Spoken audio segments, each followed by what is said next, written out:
From form of music that celebrates life, there's been far too much death in rock and roll recently. I guess we are getting into a time when many of the mavericks who were key to this musical story in a myriad of ways are burning out. Last week we lost Section 25 frontman Larry Cassidy and legendary melody maker journalist Carol Clark.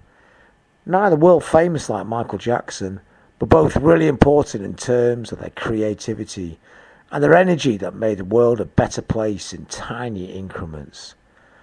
On top of that, there was a sucker punch of Alex Chilton's unexpected death at the age of 59.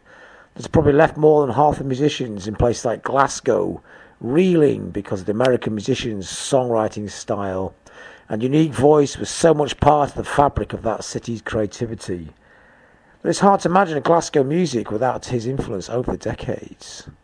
He's also going to be much missed at Manchester, where many of the local bands stacked up their big star records in their collections. Alex Chilton was a quintessential cult musician with one key difference. He actually managed to score a #1 hit in the USA with a classic 60s pop of The Letter, when he was just a 16-year-old lead singer of the Box Tops.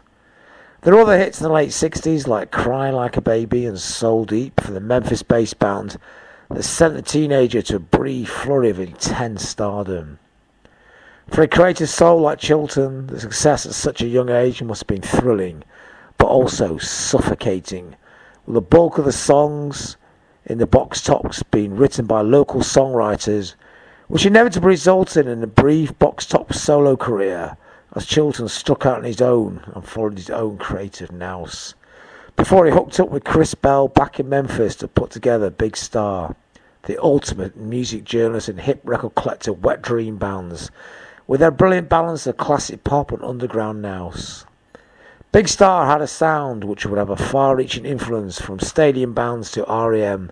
to all manner of cool underground groups and lovers of classic guitar pop, perennially quoting them as a key influence. Their debut album, the hopefully titled #1 record, was full of the innocence of the youthful ooze of classic guitar pop. It was a melody-strewn classic that came out in the wrong year, a year of glam rock and progressive rock, no time for the shimmering classic 60s melodies, and it disappeared into the haze of cultdom, which has remained ever since. The band serving as a template for endless, far more successful groups in that frustratingly cruel way that rock and roll works. The follow-up album was 1974's Radio City, suffered the same fate with its tunes that were equal of the quicksilver melodic genius of the Beatles at their best. But again, timing is all, and the band were like a quaint, if genius, museum piece of timeless pop in the bedenimed world of 70s music. The final album, the more melancholic third, finally came out in 1978 and was a fitting epitaph to all that promise.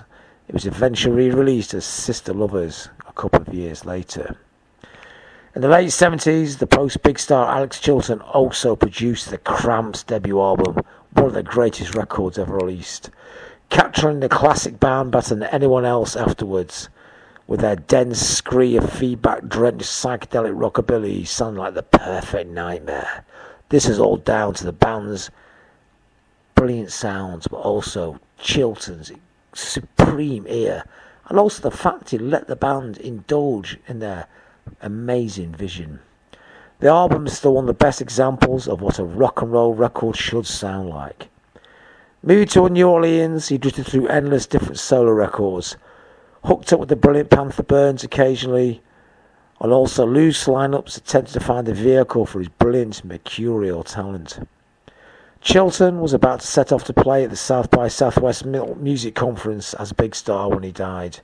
Another sadly missed opportunity in a career strewn with commercial near misses and brilliant songs after a golden start. Eternally trapped in the twilight world of cultdom, Chilton will be fiercely remembered by rock and roll romantics everywhere for the breathtaking depth of his talent and his beautiful pop naivety, his sense of stunning melody, and that mercurial, beautiful voice, and as the ultimate in cult underground infection.